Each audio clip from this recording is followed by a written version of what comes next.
அம்மா அம்மா, தலையை வலிக்குதே.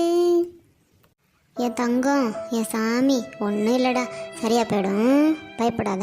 அம்மா உன் கூட தான் இருக்கேன், பயப்படாத. எனக்கு ஏதாவது ஆயிடும்னு பயமாக இருக்குமா? ஐயோ, இப்பெல்லாம் சொல்லக்கூடாது. அம்மா இருக்கும்போது உனக்கு ஏதாச்சும் ஆக விட்டுருவானா? உன் கூடவே இருக்கேன்ல அம்மா, பயப்படவே கூடாது. ம், கடவுளே, இது என்னடா என் குடும்பத்துக்கு வந்து சோதனை. அக்கா வாக்கா, போய் டாக்டரை பார்த்துட்டு வந்துடுவோம். ரேவதி, நான் போய் டாக்டரை பார்த்துட்டு வரேன், பிள்ளைக்கு துணையாக இங்கே இரேன். இல்லை இல்லை, வேண்டாம் வேண்டாம், அங்கே அந்த ஆள் வேறு கத்துவான், அதனால் நீ என் கூடவே வா. நீ வந்தால் தான் ஏதாவது சமாதானப்படுத்துவ. நிஷா, நீ அக்கா கூடவே இருந்து பார்த்துக்க. சரிம்மா. உஷா உஷா, சீக்கிரமாக கண்ணை முழிச்சு பாருடி, பயமாக இருக்குடி.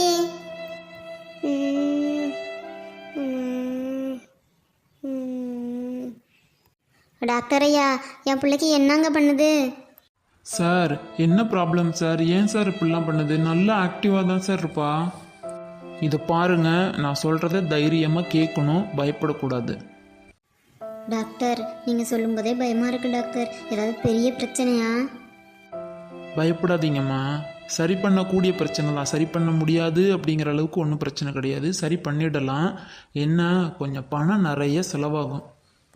பணத்தை பற்றி ஒன்றும் பயப்படாதீங்க டாக்டர், எவ்வளோ வேணாலும் செலவு பண்ணிடலாம் டாக்டர். பிள்ளைய மட்டும் எப்படியாச்சும் நல்லபடியாக சரி பண்ணி கொடுத்துருங்க டாக்டர்.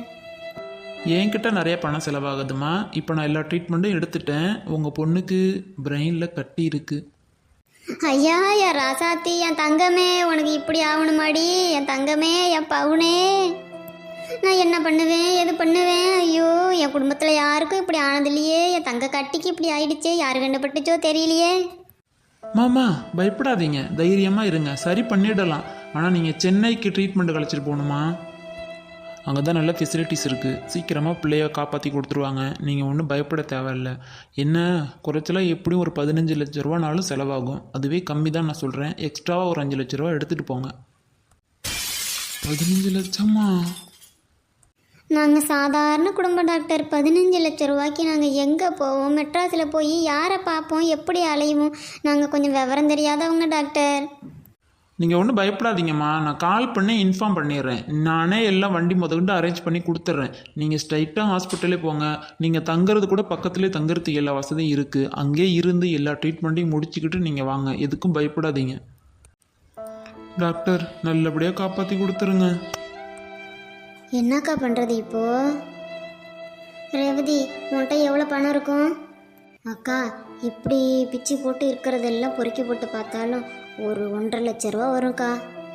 அண்ணே, பயப்படாதீங்க அண்ணே, எதுவும் ஆகாது. பிள்ளைய நல்லபடியாக காப்பாற்றிடலாண்ணே, தைரியமாக இருங்க, நாங்கள்லாம் இருக்கோம்ல. இல்லைம்மா, இருக்கிறத பூரா விற்றா கூட 5 லட்ச ரூபா தான் வரும். அவ்வளோ பணமும் இல்லை என்கிட்ட. இப்போ கடனை உடனே வாங்கியாச்சும் என் பிள்ளைய காப்பாற்றி விடணுமா, எனக்கு அது போதும்.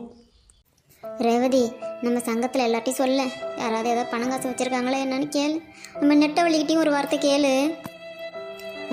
நான் உடனே போய் கேட்டுட்டு வரேன்க்கா. நீ போய் பாப்பா கூடவே இருந்து பார்த்துக்கக்கா. நம்ம எல்லாரையும் பார்த்துட்டு சொல்லிட்டு வந்துடுறேன். அப்புறம் அக்கா, முக்கியமான விஷயம், இந்த விஷயம் உஷாவுக்கு தெரியவே கூடாது, பிள்ளைங்களுக்கும் தெரியக்கூடாது. நிஷாவுக்கு திரிசாவட்டெல்லாம் சொல்லாத, பயந்துருங்க அக்கா. பிள்ளைங்க நமக்குள்ளே இருக்கட்டும்.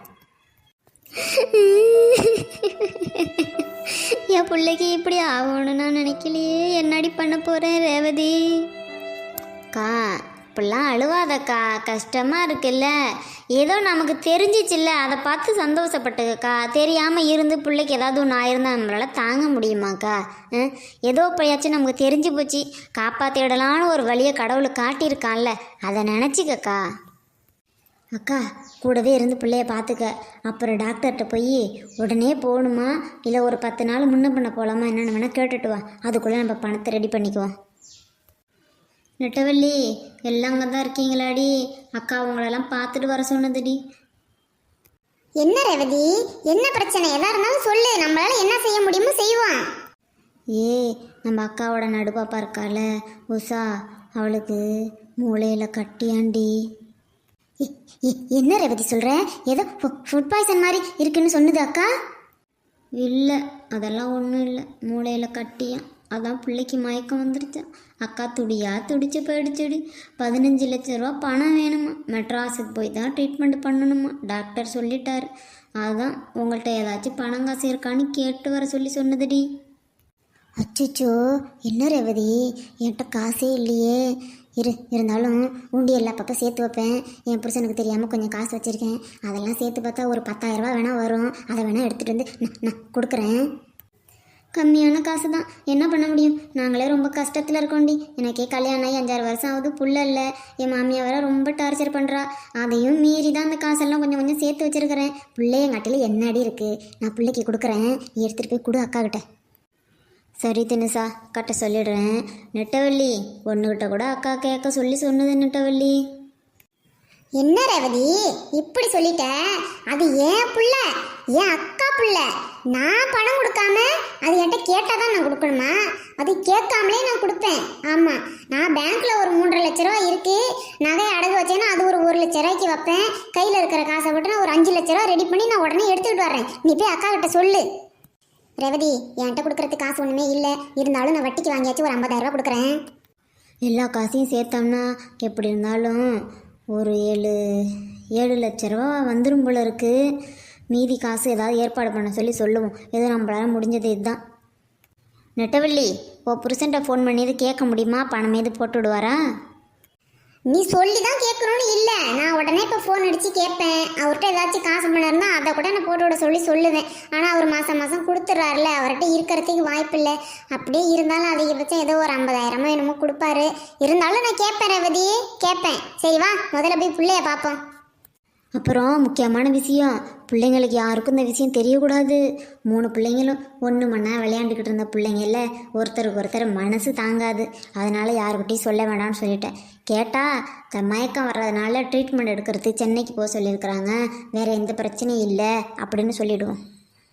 நீங்கள் பாட்டுக்கு பிள்ளைங்கள்ட்ட சொல்லிவிடாதீங்கடி, அக்கா சொன்னது. இந்த காலத்தில் சாப்பாடும் மாறிடுச்சு. பிள்ளைங்க ஆக்டிவாக விளையாடவும் முடியல, இடம் இல்லை. வீட்டுக்குள்ளேயே இந்த ஃபோனு, டிவி, லேப்டாப்பு இதை பார்த்து பிள்ளைங்களுக்கு இப்படியெல்லாம் அதிசயமாக வருது. சரி, அக்காட்ட சொல்லி டாக்டரை போய் கேட்க சொல்லியிருக்கேன். உடனே போகணுமா இல்லை ஒரு 10 நாள் முன்ன பண்ண போகலாமா என்னன்னு கேளுக்கா அப்படின்னு சொல்லியிருக்கேன். இப்போ ஒரு பாதி பணம் ரெடி ஆகிடுச்சி. மீதி பணத்துக்கு ஏதாச்சும் ரெடி பண்ணி கொடுப்போம். அவர் அண்ணன் ஏதாச்சும் பணம் ரெடி பண்ணியிருப்பார். எல்லாம் கலந்து பேசிக்கிட்டு மொத்த பணத்தையும் கொடுத்துட்டு நல்லபடியாக நம்மளும் பிள்ளையோட போயிட்டு வருவோம்டி. கண்டிப்பாக போயிட்டு வருவோம். அது பிள்ளைக்கு ஒரு கலகலப்பாக இருப்போம் எல்லாரும் ஒன்றா போனோம்னா. சரி, அப்போ நாம அக்காவை பார்த்துட்டு இது மாதிரி நெட்டவள்ளி, தினுசா, சுகன் சோகினிலாம் அவங்கவுங்க இருக்கிற காசை தரேன்னு சொல்லியிருக்காங்க அப்படின்னு சொல்லிவிட்டு என்னோட காசும் இருக்குது வீட்டில், அதையும் எடுத்துக்கிட்டு நான் போய் அக்காவை பார்க்குறேன். நீங்கள் எல்லாம் பணம் காசு எடுத்துகிட்டு நீங்கள் நேராக ஆஸ்பத்திரிக்கு வந்துடுங்க. ஒரு பிள்ளை இழந்தவளுக்கு தாண்டி அந்த வலி என்னன்னு தெரியும். அதனால் கொஞ்சம் பார்த்து சீக்கிரம் எடுத்துக்கிட்டு வாங்கடி. பிள்ளை இல்லாதவங்களுக்கும் அந்த வலி தெரியும். எல்லாம் ஏன் இப்படி சோகமாக பேசுறீங்க? அதெல்லாம் பிள்ளைக்கு ஒன்றும் ஆகாது. நம்ம கொடியசாமி காப்பாற்றி விட்டுடும். சும்மா பயந்துக்கிட்டு போய் அக்காவை தைரியமாக இருக்க சொல்லு, நான் வரேன்.